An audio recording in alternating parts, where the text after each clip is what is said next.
집착의 강도를 높여가면서 결국 끔찍한 사건으로 이어지는 스토킹 범죄는 어제 오늘 얘기가 아닙니다. 피해자들이 고통을 아무리 호소해도 수사기관은 범행 초기 적극적으로 나서지 않아 화를 키우곤 합니다.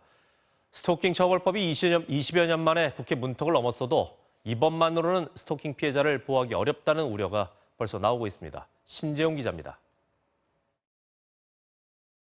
지난해 4월 창원의 한 식당 여주인이 남자 손님에게 끔찍하게 살해됐습니다. 숨진 여성의 휴대전화에선 석 달 동안에만 일방적으로 걸려온 100여 통의 전화 기록이 발견됐습니다. 살해범은 이 여성을 10년가량 스토킹해온 것으로 드러났습니다.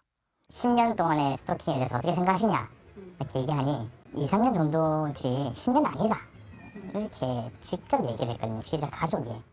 스토킹은 이처럼 시간이 지날수록 심각한 수준의 폭력, 위협으로 발전하는 게 보통입니다. 일면식도 없는 남성에게 1년 넘게 스토킹을 당했던 프로 바둑기사 조혜연 씨도 그랬습니다. 처음에는 사실 한두 줄의 낙서에 그쳤거든요. 그 다음에 이제 낙서의 양도 늘어났지만 내용이 굉장히 좀 난폭해졌어요. 그러니까 뭐랄까, 지켜보고 있다 각오해라라든지 나중에는 음란한 여자, 더러운 여자 이런 식으로. 스토커가 언제 나타날지 몰라 일상은 지옥이 됐지만 경찰은 보호막이 돼주질 않았습니다. 막상 스토커가 나타나 경찰에 신고를 했지만 맞고 오라는 말까지 들었습니다. 경찰분이 저 사람한테 일단 맞아야지 뭔가를 해줄 수 있다고 얘기를 하니까 어떻게 피해자한테 저 사람한테 좀 맞고 오라는 얘기를 할 수 있는지. 그러니까 죽고 나야 해결해 주는 것처럼.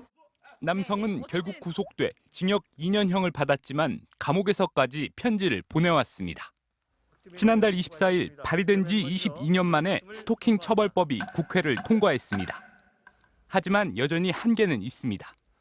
특히 피해자가 처벌을 원할 경우에만 처벌하는 반의사 불벌죄가 문제라는 지적입니다. 본인만이 아니라 가족이 해를 입을 것을 우려해 적극적인 처벌을 요구하기 어렵습니다. 더 큰 보복을 당할 것에 대한 두려움 또는 가해자에 의해 지속적이고 끈질긴 회유와 협박, 접근 금지 등 피해자 보호 조치가 시간이 지체될 수 있고 위반 시 과태료에 그친다는 것도 실효성에 의문이 제기됩니다.